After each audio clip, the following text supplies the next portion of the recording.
Bundle up at the bus stop tomorrow morning. Temperatures down in the mid-30s around town and even briefly hitting freezing in parts of the hill country. 36 in San Antonio at 7 a.m., but then warming to 60 degrees by the afternoon with a lot of sunshine. Surface high pressure giving us that sunshine tomorrow. Then the clouds start to roll back in on Wednesday and are especially thick Thursday and Friday. And actually our next front arrives very early on Thursday morning. Then behind it, the low gray conditions that are turned damp periodically for both Thursday and Friday, and some passing showers as well. Don't get your hopes up in terms of accumulations. I think most neighborhoods would be lucky to see up to ½ inch. Either way, cloudy, damp, and cool Thursday and Friday. Notice the temperature roller coaster. Near 60 tomorrow, then we're 70 this weekend, but Thursday a high of only 45. By the way, this weekend looking fantastic. Sunny, pleasant, mornings in the 40s, afternoons upper 60s right near 70, but also a bit breezy on Sunday. It is one of the jewels of San Antonio, and now the city is asking for help in making it shine even brighter. The Riverwalk and how to shape it for the future is the subject of a new survey the city is conducting. Our Katrina Weber floated a few questions by Riverwalk visitors and shows us their vision for the downtown site. If pictures are worth 1,000 words, then these images of the San Antonio Riverwalk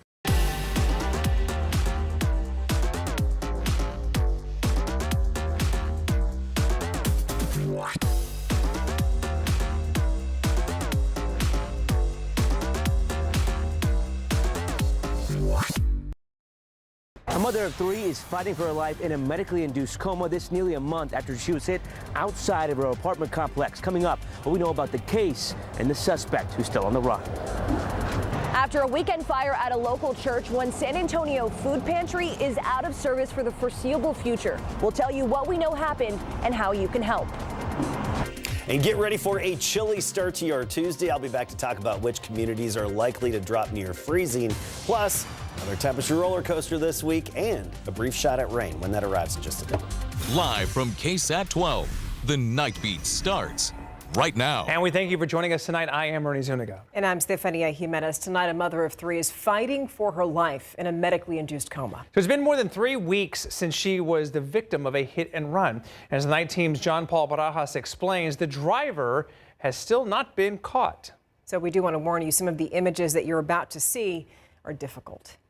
A young mother that's just thrown there and you don't aid her. How long was she laying in the street by herself? 32-year-old Alexandra Rodriguez was the victim of a hit and run on November 8th.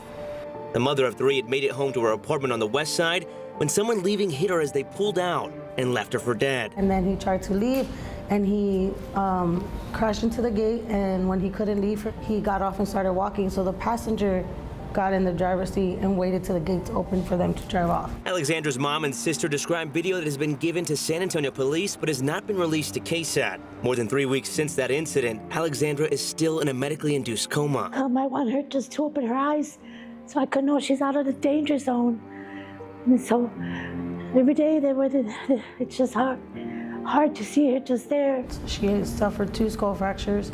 From those 2 skull fractures, she now had surgery twice. They hope her recovery will progress, but in the meantime, they're all trying to fill the role of mom for Alexandra's 10, 16, and 17-year-old sons. Her son just got accepted to the University of Incarnate Word because he's about to graduate, and he calls me and he's like telling me all excited, but he tells me, well, I can't call my mom, so I'm calling you. As the family navigates tragedy and tries to raise funds to cover medical expenses, SAPD says they have no suspect or suspect vehicle information at this time. But if you could speak to Alex, is there anything you would say to her right now? I love her. She needs to fight. She needs to stay strong and not give up. I don't feel like this is the end of the road for her. John Paul Barajas, KSAT 12 News.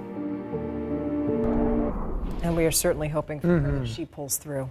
Okay.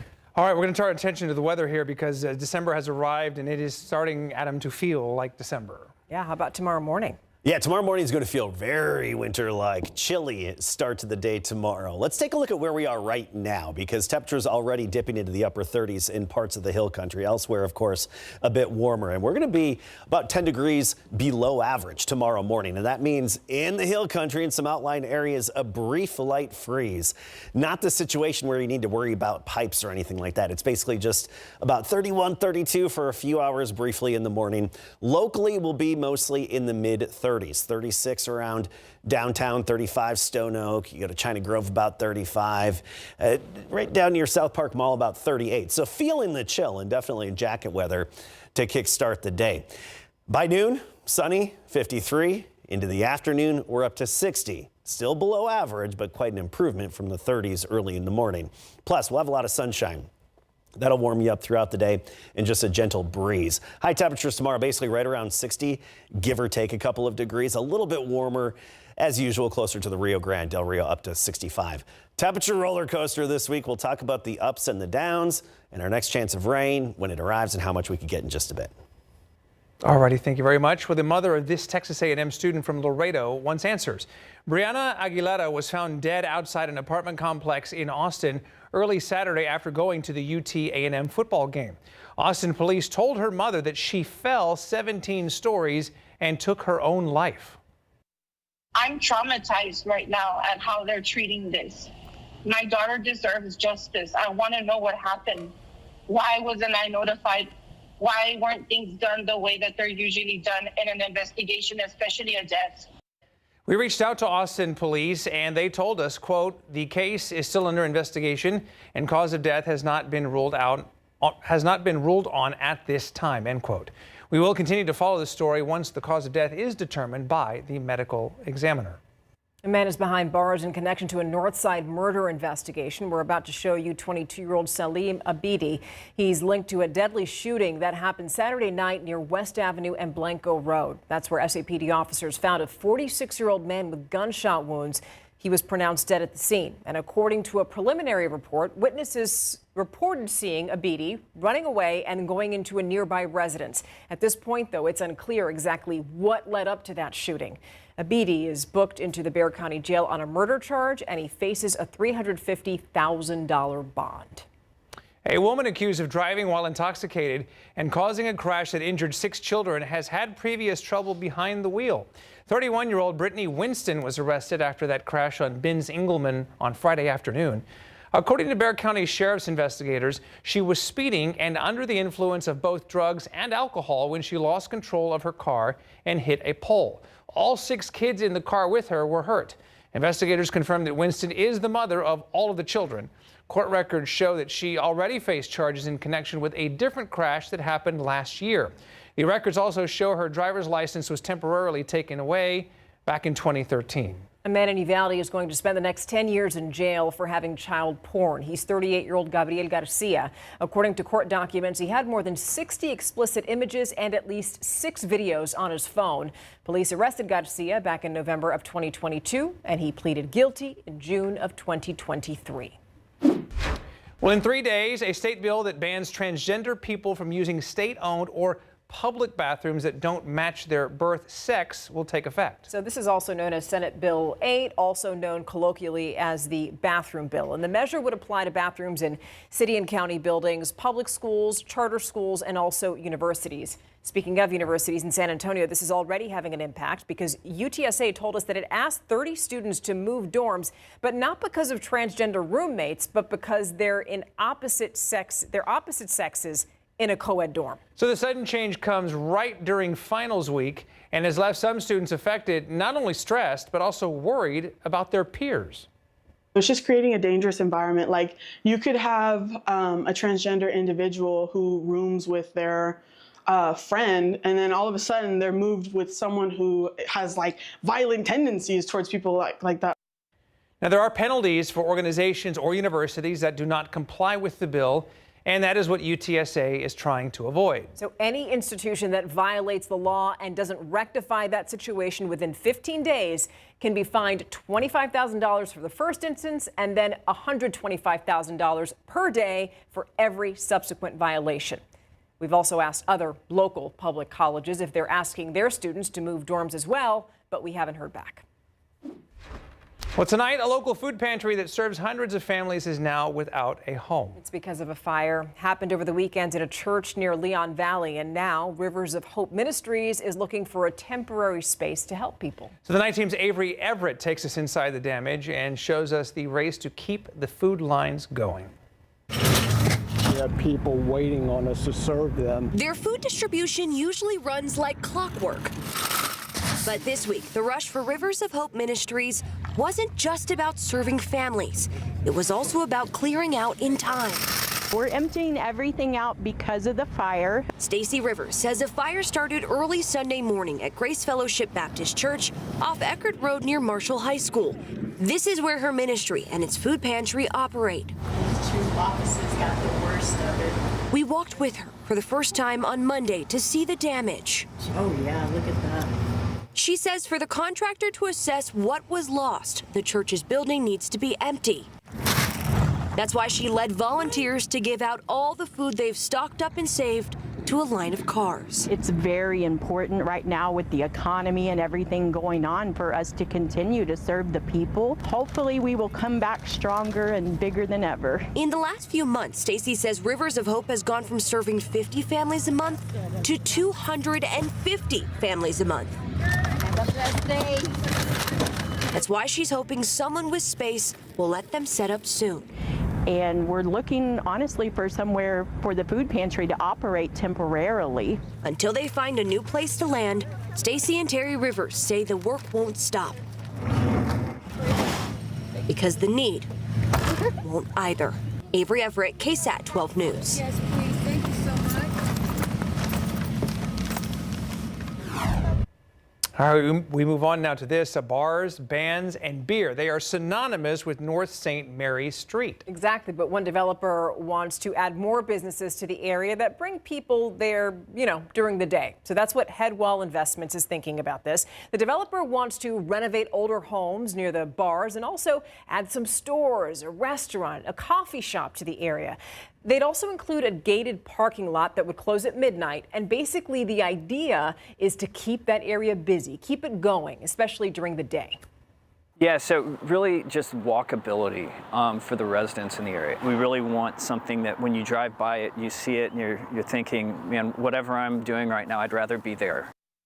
And they're still trying to find tenants for the buildings, and that's a key element because that will let the developers know how they're going to renovate all of the spaces.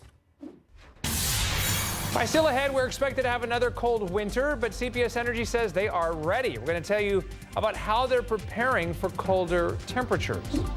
Plus, you ready for this? Because the San Antonio Marathon, happening this weekend. Coming up, how the city is working to make the race as safe as possible.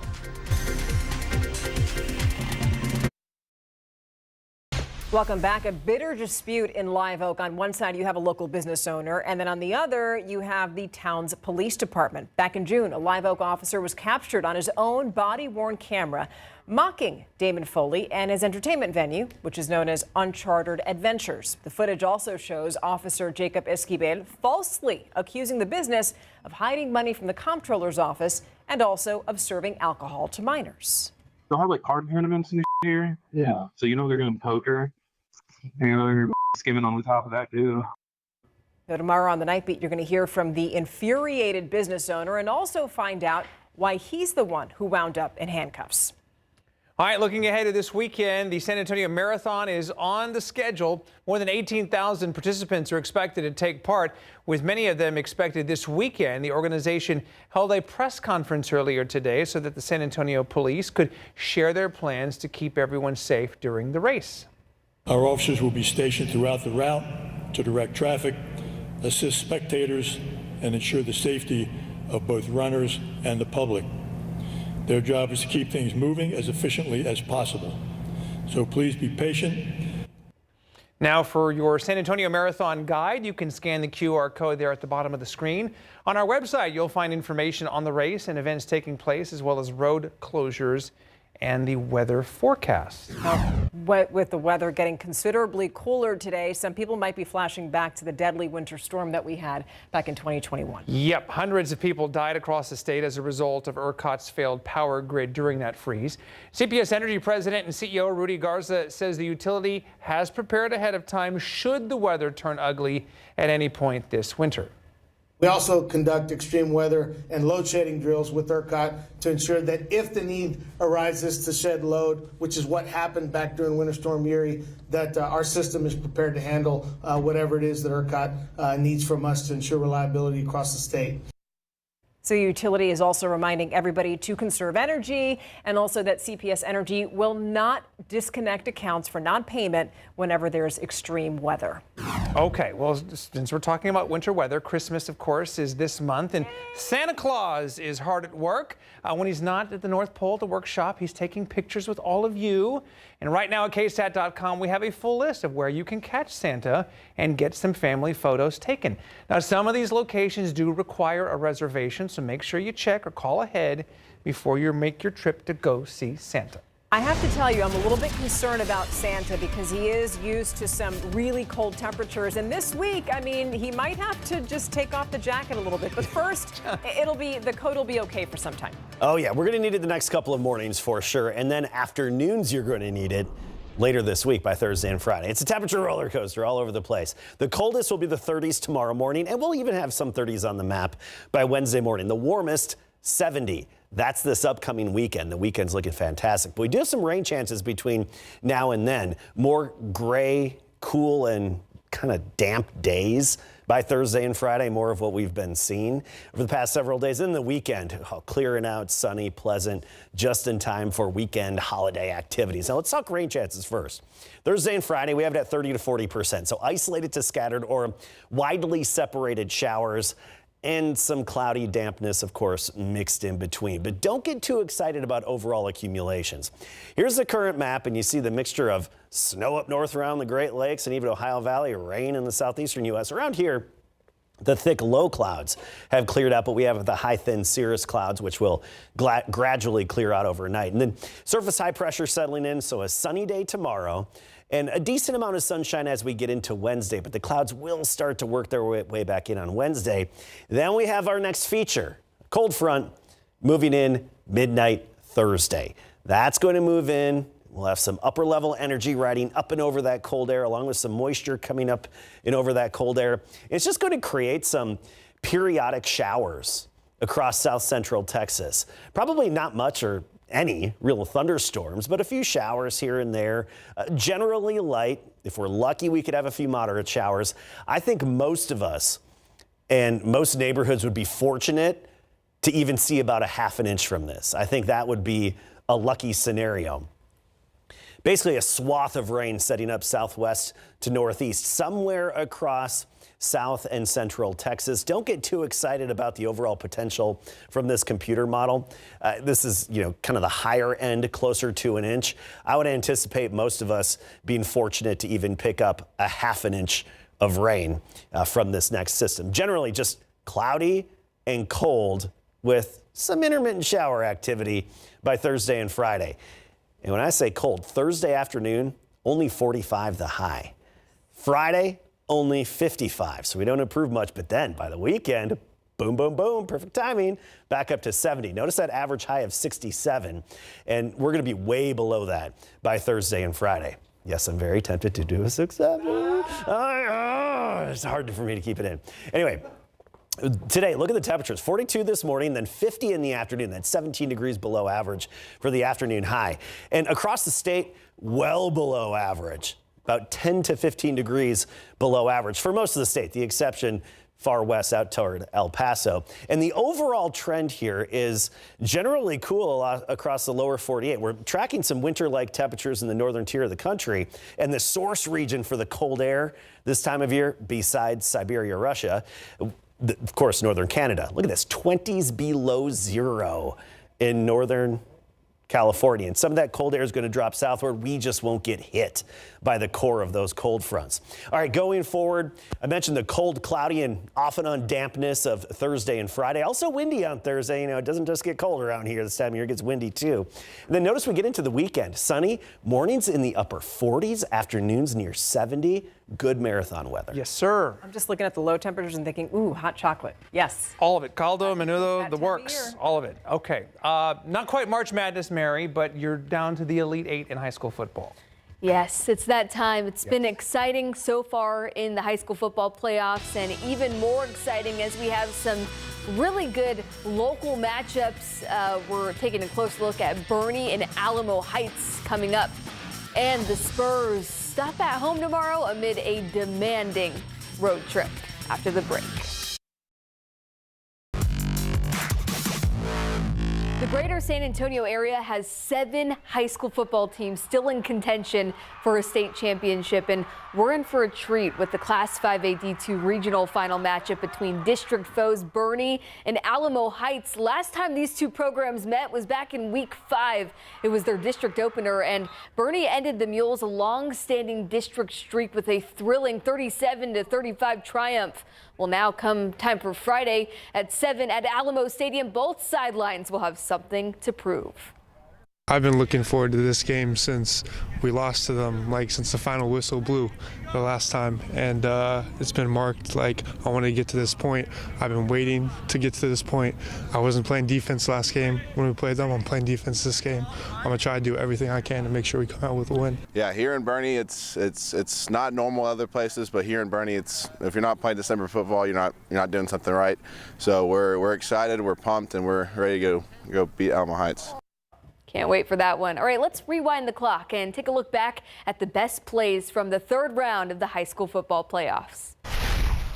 The best fans were at the New Braunfels Bernie champion game, braving the elements, prepared with ponchos and umbrellas. The Unicorns are advancing after knocking off champion 41-31. Best pass, Bernie's junior quarterback Grant Sweeney with an absolute dime right in the breadbasket to Burke Holzer. Beautiful touchdown pass. The Greyhounds dominated Gregory Portland 38-7 to advance. All right, best catch, Piper facing the reigning Class 5A D1 champions Carson Lacombe with a fingertip catch on the way to pay dirt. Nice throw by Chase Lyons too. But it's Smithson Valley winning this one to continue their state title defense. Best game was without a doubt the Johnson Steel 6A D1 regional semifinal. Steel had a 1-possession lead at halftime and led by 11 points in the 4th quarter until Johnson scored 14 unanswered points and blocked Steel's game-winning field goal attempt with 6 seconds left to knock Steel off 29-28. It's time now for 12's Top 12. In Class 6A, number 1 Johnson undefeated. They are still in contention in the playoffs. Joining the rest of the eliminated teams is Steel and Medina Valley this week.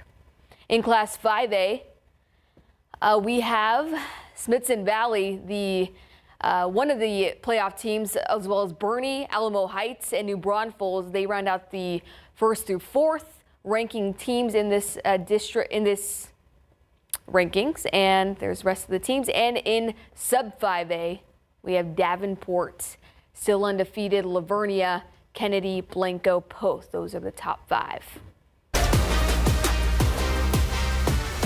Well, the Spurs just wrapped up a 4-game road trip where they went 2-2. Then the Silver and Black are home tomorrow for 1 game before going back on the road for another 4 games. Last night in Minnesota, San Antonio fell 125-112. The Spurs, still missing 2 of their starters, were battling in the first half, but Minnesota's zone defense in the second half became a problem as the Spurs were outscored 36-19 in the 4th. Even from the first half, in terms of, we missed a lot of good shots, and I think that carried our energy and our presence and our mojo way too much. We had 2 offensive rebounds in the second half. We had 25 missed threes. We had 7 offensive rebounds for the whole game. So you're talking about opportunity to get more possessions there, and we didn't turn them over. And so you're playing against a lot of set defenses. We got on our heels against the zone. All right, well, the chance to turn the pages tomorrow. Tip-off against the Grizzlies is at 7. Then San Antonio is back on the road for 4 more games. After the break, we're talking college football.